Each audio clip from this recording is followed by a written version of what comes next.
크리스마스가 14일여 앞으로 남았습니다. 지금은 교회력으로 대강절 예수님의 오심을 준비하고 기다리는 시간입니다.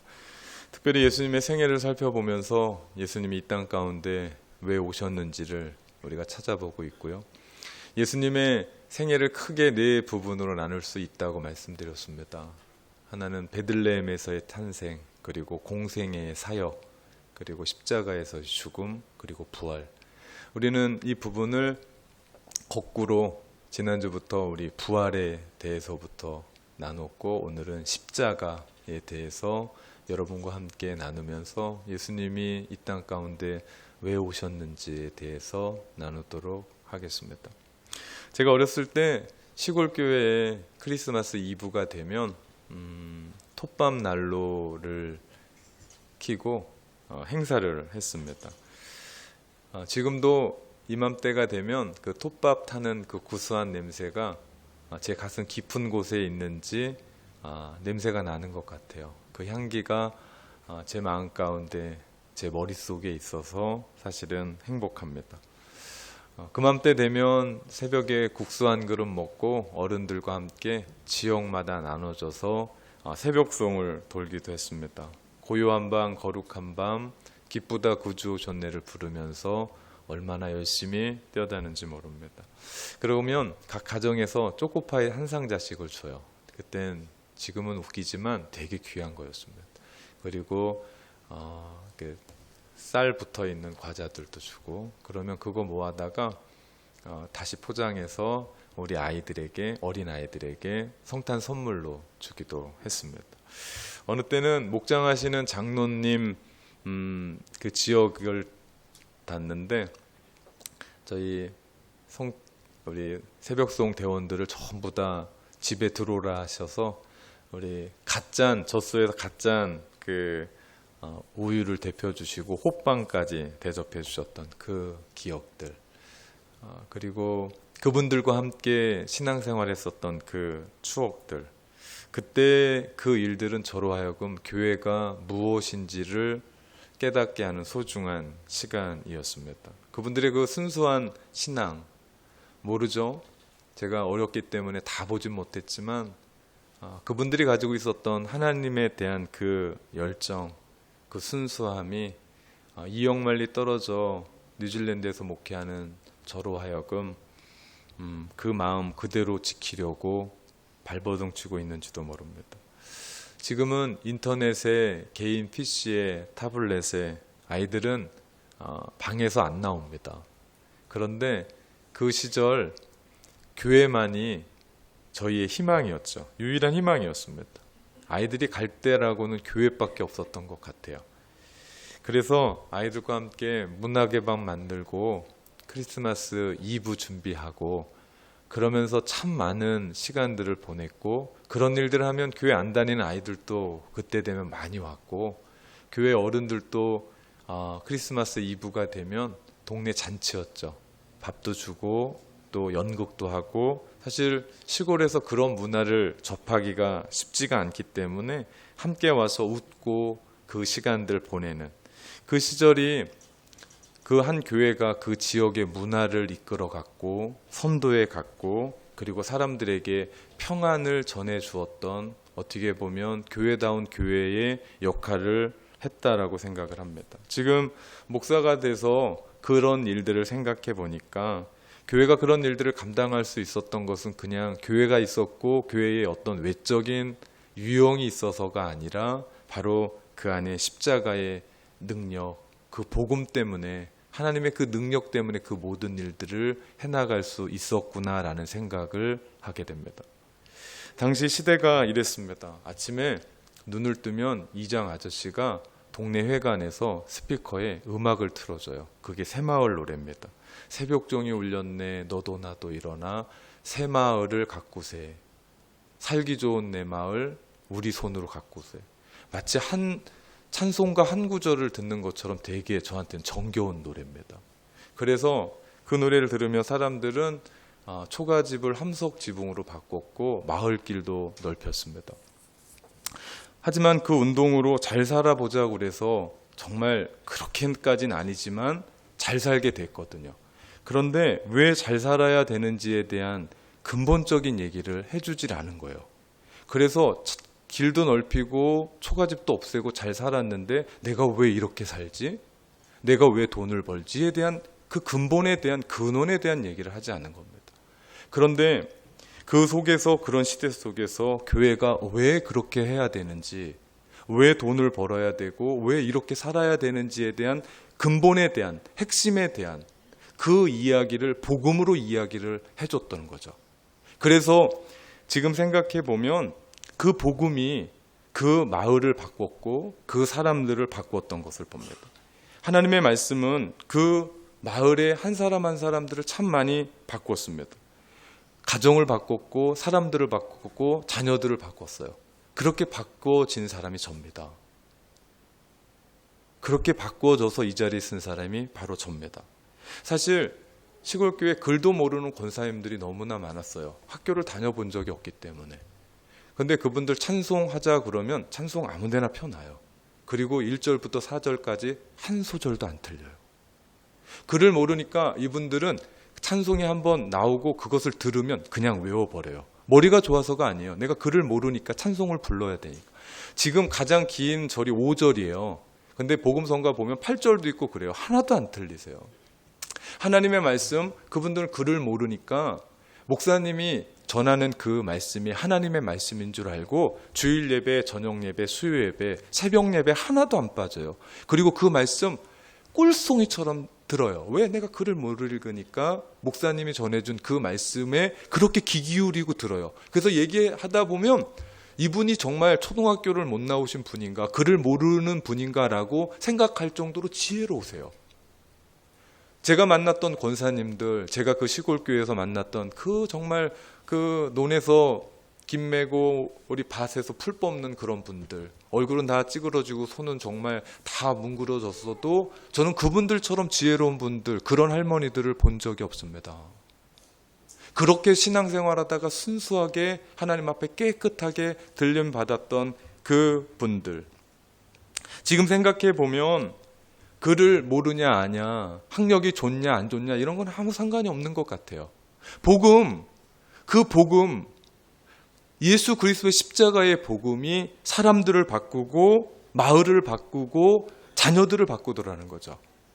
그래서 지금 생각해 보면 교회가 있었던 마을과 그리고 전도되어서 마을 사람들이 교회 다녔던 마을과 그렇지 않은 마을과는 전혀 달랐습니다.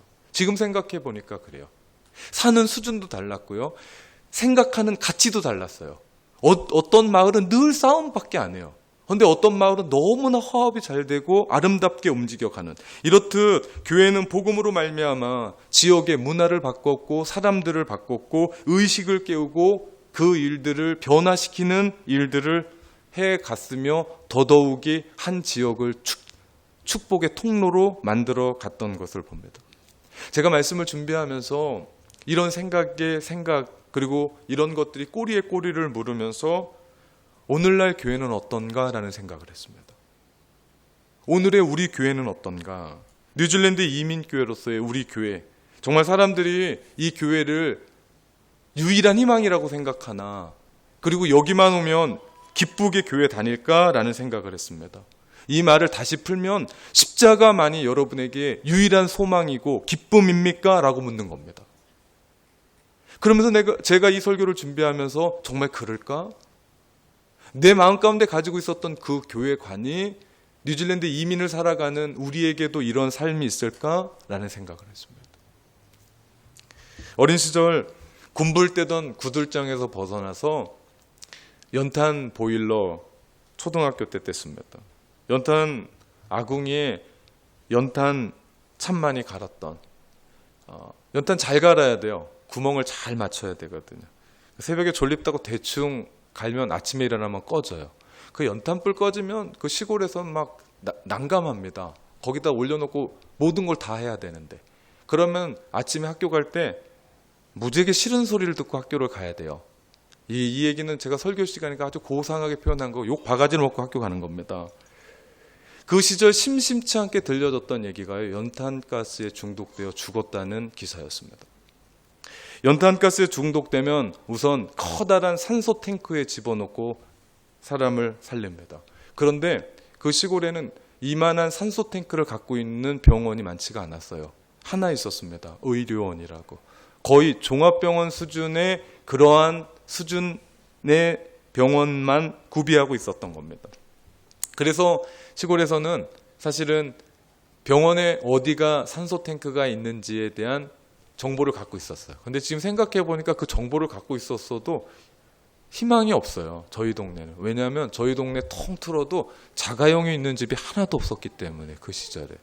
뭐 경기를 타고 갈 수도 없고 아무리 그랬다고 할 수 있는 지역이 아니었기 때문에. 지금 생각해 봐도 그거 갖고 있어도 그렇다고 그 당시에 뭐 앰뷸런스가 오라고 해서 금방 올 마을도 아니라고 또 생각을 합니다. 여하튼 산소 탱크가 없는 병원에 연탄가스 중독된 사람이 아무리 빨리 달려가도 소용이 없습니다. 이런 생각해 봤습니다. 오늘날 죄악의 가스에 취해서 죽어가는 사람들, 그들에게 영적인 산소 탱크는 뭘까? 연탄 중독으로 말미암아 죽어가는 그 사람이 산소 탱크에 들어가야만 사는데 어떤 것이 영적 탱크여서 죄인들이 들어와도 그 죄악이 사해지고 참 생명을 누리게 할까를 생각해 봤습니다.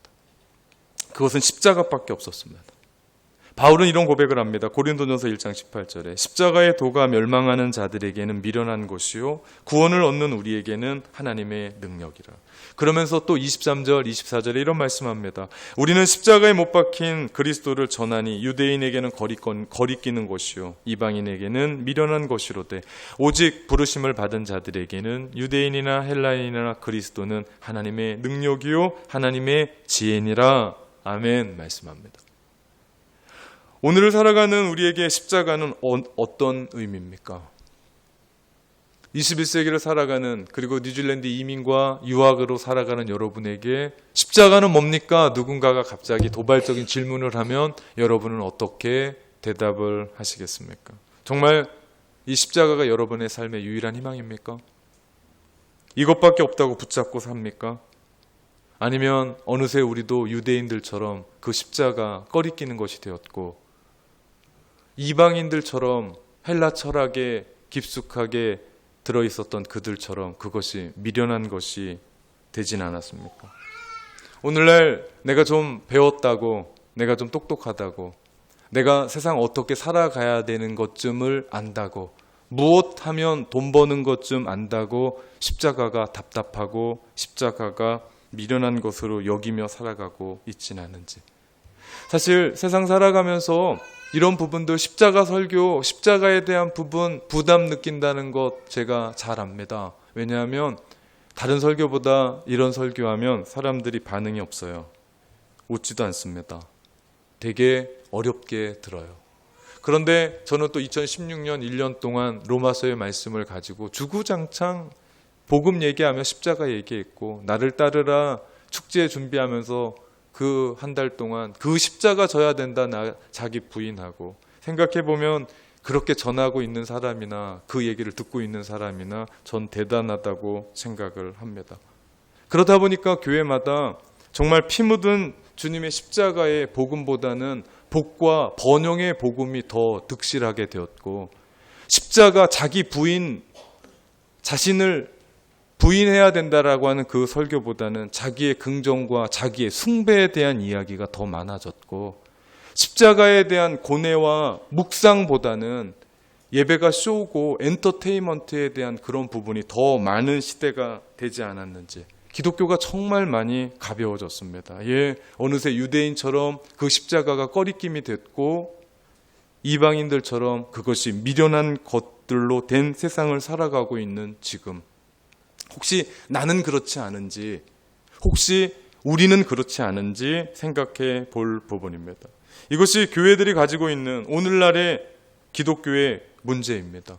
산소 탱크 없는 곳에 연탄가스 중독된 사람이 아무리 빨리, 아무리 급하게 달려가도 고칠 수 없는 것처럼 세상의 죄악으로 물들어서 죽어가는 그들이 교회에 왔는데 십자가의 복음이 없는 거예요. 영적인 산소 탱크가 없는 거예요. 그래서 그냥 교제하다가 그냥 웃으면서 돌아갑니다. 십자가 없는 기독교는 사람을 살릴 수가 없습니다. 십자가 없는 교회는 사람을 살릴 수가 없습니다. 변화시킬 수가 없습니다. 오늘날 기독교가 사람을 변화시키지 못하는 이유는 교회가 없어서도 아니고 사람이 없어서도 아니고 뭔가가 없어서가 아니라 우리가 믿는 그 하나님이 우리 가운데 가장 최고라고 주셨던 그 한 가지 십자가를 포기했기 때문입니다. 포기는 쉬워요. 세상 살아가면서 제가 가장 쉬운 건 포기라고 생각합니다. 포기처럼 쉬운 게 어디 있습니까? 그만두면 끝입니다. 그런데 포기하면 우리 가운데 남는 게 아무것도 없습니다. 우리가 삶이 어렵다고 포기하면 남는 게 없어요. 우리가 이민과 유학의 삶 보링하다고 포기하면 우리 안에 앞날은 없습니다. 지금 공부하고 지금 직장의 어떤 일들 힘들다고 어렵다고 포기하면 우리의 미래는 없다는 겁니다. 그러나 눈물이 앞을 가리고 어렵고 힘들고 내가 힘들지만 내가 그거 붙잡고 내가 앞으로의 미래 하나님에 대한 비전을 가지고 살아간다면 우리의 삶 가운데 다른 부분들이 있다는 거죠. 놀라운 부분들이 우리 가운데 펼쳐진다는 거죠. 마찬가지입니다. 십자가 붙들면 반드시 우리는 죄와 옛사람에서 죽고 의의 사람이 될 것입니다. 내가 십자가 붙들면 내 속에 있는 나는 죽고 그리스도가 살게 되고 그렇게 되면 내 속에 계신 그리스도 때문에 우리는 또 주님 닮아가게 될 것이고 그 십자가의 능력으로 오늘날 죄를 이기고 유혹을 이기고 세상을 이기고 세상의 가치를 이기고 세속의 가치를 이기고 살아갈 수 있는 그리스도인이 될 수 있다는 사실입니다. 예수님이 이 땅에 오신 이유는 바로 그 십자가 때문입니다. 크리스마스 아기 예수님이 이 땅에 오신 날 우리는 축하합니다. 기뻐합니다. 사실 그분이 이 땅에 오신 그 이유 기뻐하지만 예수님 편으로 보면 이 땅에 우리 때문에 죽으러 온 겁니다. 여러분 중에 이 땅에 죽으러 오신 분이 있습니까? 손 한번 들어주시겠어요? 이 땅에 난 죽으러 왔다. 아무도 없습니다. 다 살라고 왔어요. 뉴질랜드에 근사하게 살려고 다른 삶 예전의 삶 다 접고 내가 새로운 삶, 나이스한 삶 살려고 전부 다 여기 왔지 죽으러 온 사람은 아무도 없다고요. 그러나 예수님은 하나님이신 그분은 하늘의 보좌를 다 버리시고 이 땅에 죽으러 오셨습니다. 그래서 바울은 오늘 본문 5절에 이런 말씀을 합니다. 너희 안에 이 마음을 가지라. 곧 그리스도 예수의 마음이니. 이것이 예수님의 마음이래요. 그러면서 6절, 8절 말씀에 그는 근본 하나님의 본체시나 하나님과 동등됨을 취할 것으로 여기지 아니하시고 오히려 자기를 비워 종의 형체를 가지사 사람들과 같이 되셨고 사람의 모양으로 나타나사 자기를 낮추시고 죽기까지 복종하셨으니 곧 십자가의 죽으심이라. 아멘 말씀합니다. 그분은 근본 하나님이셨습니다. 6절에 보면 하나님의 본체라는 말이 나와요. 본질이 하나님이셨다는 거예요. 하나님이 이 모든 세상을 다 만드셨습니다. 그분은 창조주십니다. 그런데 예수 그리스도는 만드신 분이 아닙니다. 무슨 얘기입니까? 그분은 창조주시라는 거죠. 예수님 곧 하나님이십니다. 그런데도 그분은 하나님과 동등됨을 취할 것으로 여기지 않으셨대요. 하나님이신데 하나님의 영광과 지위를 스스로 내려놓고 인간이 되신 겁니다. 이유는 우리 때문에. 죄인 사랑하시려 그 십자가 지러 이 땅에 오신 겁니다. 계속해서 7절 말씀에 보면 자기를 비워 종의 형체를 가지셨다고 말씀합니다. 그리고 인간이 되셨대요. 그분은 진정한 인간이 되셨어요. 그래서 동정녀 마리아의 여인의 몸에서 태어나셨습니다. 말구유에 태어나셨어요. 그리고 그분은 어린 인간처럼 동일하게 어린이 그리고 청년 그리고 어른에 이르기까지 자라셨던 것을 봅니다. 그분은 시 공간에 매이실 분이 아니에요. 그런데 인간이라고 하는 이 몸에 매이셨죠. 그래서 인간과 같이 똑같이 땀을 흘리셨습니다. 아파하셨습니다. 고뇌하셨습니다. 우셨습니다. 삶의 질고를 느끼셨죠. 물론 비온다고 해서 하나님의 본체를 잃어버린 건 아닙니다. 즉 그분은 하나님이신 동시에 완전한 인간이셨죠. 하나님께서 자신이 누리던 영광, 능력, 그 지위를 스스로 제한한 겁니다. 우리 인간은 어떻습니까? 스스로 제한합니까? 자기의 것들 없는 것까지 다 끌어서 쓰는 게 인간인데 하나님이신 그분은 그 모든 것들을 스스로 인간의 몸을 넣고 제안하신 거죠. 그렇게 낮추셨습니다. 어디까지입니까? 죽기까지 낮추셨습니다. 그리고 복종하셨죠. 우리도 합니다. 어디까지요? 내가 아는 한까지. 어느 순간까지 겸손합니다. 어느 순간까지 우리도 그 정도는 하죠. 그런데 죽기까지 못합니다. 이것이 문제죠. 왜 그렇습니까? 아깝거든요. 내가 손해보는 것 같거든요. 주님은 죽기까지 그 일들을 하셨죠. 왜 그러셨습니까? 우리 때문에. 죄 지은 인간을 구원할 수 있는 길은 이것밖에 없기 때문에 그 사람들 구원해 보겠다고 주님이 이 땅 가운데 오셨습니다. 그날이 크리스마스입니다. 우리를 그만큼 사랑하셨죠.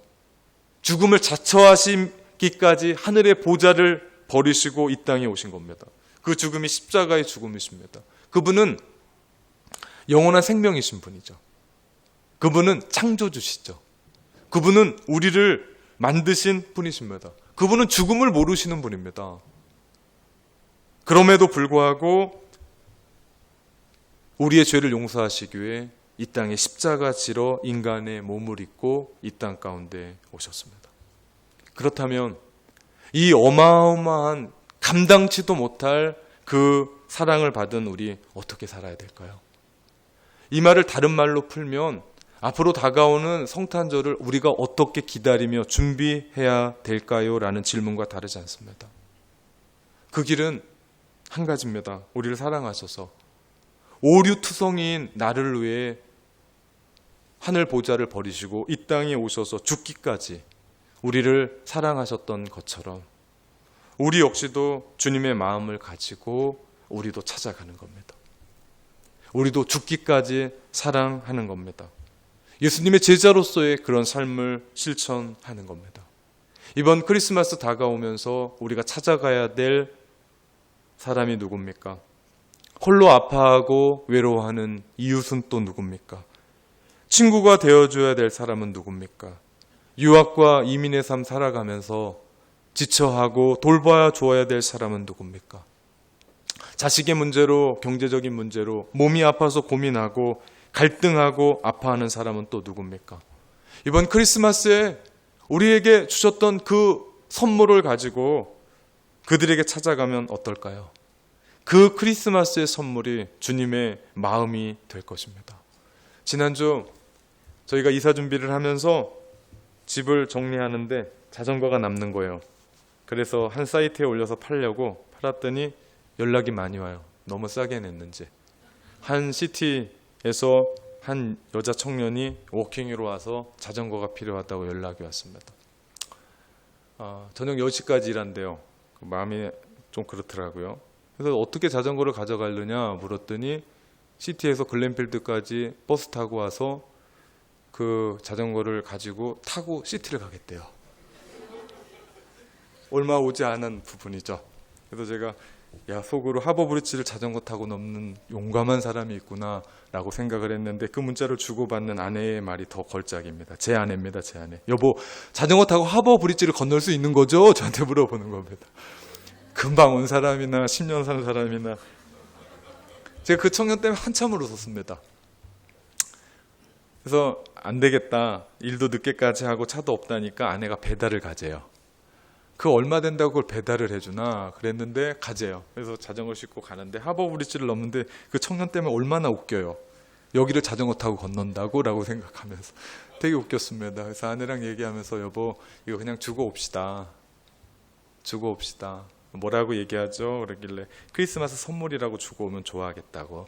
이거 하나 주면서 교회 다녀다 이렇게 얘기하는 거 좀 이상하지 않겠냐. 크리스마스 선물이다 그러면 무슨 의미인 줄 알지 않겠냐. 그래서 배달까지 하고 그 청년을 스퀘어 광장에서 만나서 아내를 보냈죠. 전 남자니까.